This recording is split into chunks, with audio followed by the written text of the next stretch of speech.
My name is Steve Melchiorre. Our company is Stratosphere Networks, and I am the CEO and co-founder. So Stratosphere Networks, we really break down our services into three buckets. One is managed IT services.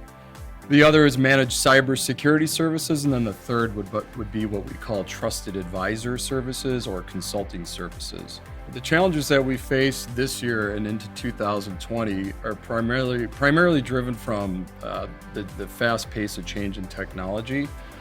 So for us, it creates great opportunity for us, but the challenge is to stay ahead of that. We can't be behind it or trying to keep up. We actually have to stay ahead of the curve. So when it comes to today, this year, and next year, cybersecurity is really the thing that pops out because it's just rapidly advancing, and it's imposing a giant risk on our existing clients and our future clients. So human capital is one of our key success factors. We're huge into culture.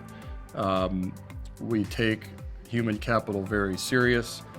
So when it comes to the way we hire and the way we also try to retain our staff, we like to provide good future roadmaps for our existing staff. And really, we updated our mission, vision, and core values to really have a better way to reflect on who we are as a company, and then also instill those core values into the individuals at our company. I try to lead by example at our company from a leadership and culture perspective.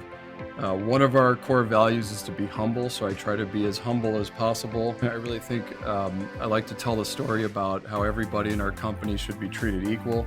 And I talk about if one of our other staff members doesn't show up to work, it can be a disaster for the type of services that we do because we're so service oriented. We're in some mission critical services like IT and cyber. So if somebody doesn't show up for work, it can be a disaster for us. If I don't show up for work, typically nobody notices. So I really try to lead by example from a humble perspective. We do a lot of giving back in the community, and I try to be involved with that too, and not just talk, but also lead by example. So we've always had a mission and vision and core values, but it was getting a little bit stale. And so about 3 to 4 years ago, back in about 2015, one of our leaders said, we really need to take a look at this. And we're always open and we're always asking for feedback. And so that person challenged us to say, let's get serious about this. So we did. We sat down, we started engaging our leadership team, and then we also engaged the rest of our staff. We figured this shouldn't be just driven from us solely. We should get engagement and feedback from the staff. So they did influence our mission, vision, core values. We decided to have our mission, vision, and core values very simple to remember. And this was launched about 2 to 3 years ago. And one of my big things was I don't want to launch the mission, vision, and core values and just post it up on the wall, which it is in our hallway with decals, and it's nice. It's on our website, but I wanted people to embody it and live it. So we started having some competitions within the company where we had different teams, and you could vote for each other, and you were really just voting on where I maybe saw an example of a coworker that was showing something that's one of our core values. Maybe they showed they were humble, or maybe they showed extreme teamwork in a different area. There's also a core value for hungry. So if somebody stayed late or really helped a team member, went above and beyond essentially, then all of our staff members could vote, and it went into our portal, and then the winners would each receive $500. And we did that quarterly for a whole year. So the game and the competition was fun, but it was more about keeping the mission and vision and core values top of mind for everybody and have them engaged. So that was 2018, and we plan to continue to do that, just not every single quarter, but we're going to probably rotate it, maybe do it 2 quarters out of the year.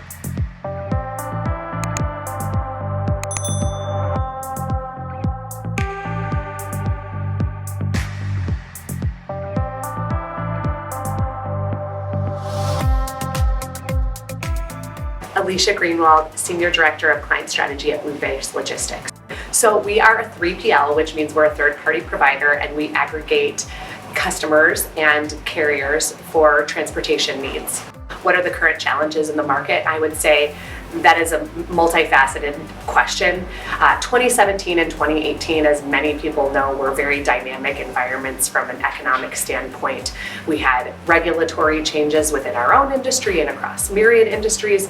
There were global trade and tariffs that were, volatile. Then we also had weather events like Hurricane Irma and Harvey, and all of those really played very heavily into the supply and demand of the marketplace. 2019 has been a much slower marketplace, and our clients have really been able to catch their collective breaths. But what I will say is that in these times when things seem to be a little bit more calm and relaxed, it's of utmost importance for both our carrier community and the client community to really take a step back, and instead of resting on their laurels and catching their breaths, they need to go and look at their current processes and see what can be changed, because the only way to plan for future disruptions is to be able to look at what happened in the past and make some changes to what you're doing and not accept status quo. So I would say internally we're doing a lot of things on our end as it relates to customer success. We really do look at the business and try to understand what our clients' needs are and say, not take a shotgun approach to the business. And what I mean by that is I don't want to be my clients' everything. I want to know what their key issues are that they're dealing with, where are their Achilles heels, and how we might be able to complement the business that they're already doing and help them do things better. The recommendations that I make from a client or a carrier standpoint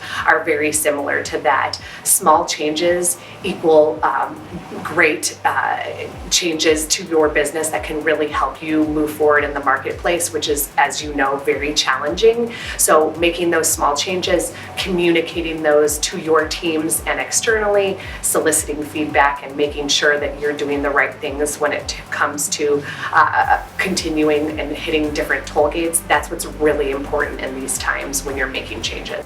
The best business advice I ever received is actually not grammatically correct, so I apologize in advance, but a really dear friend of mine once told me to control the controllables. And I think sometimes in business we have this need to make sure that everything is perfect, and perfect doesn't work in business, and that's why we're all here today working together. There's only a finite amount of things that we really can control, so honing in on the things that we are able to do and do well, and helping out our clients and our employees is of utmost importance to me personally. I realize that if I could save the world, I would, but there's 24 hours in a day. So how do I really look at what my clients' needs are and understand what those needs are in the greater marketplace, and how do I again complement their business and help them control what I can control, and in turn allow them to do what they're best at and control their own controllables, if you will.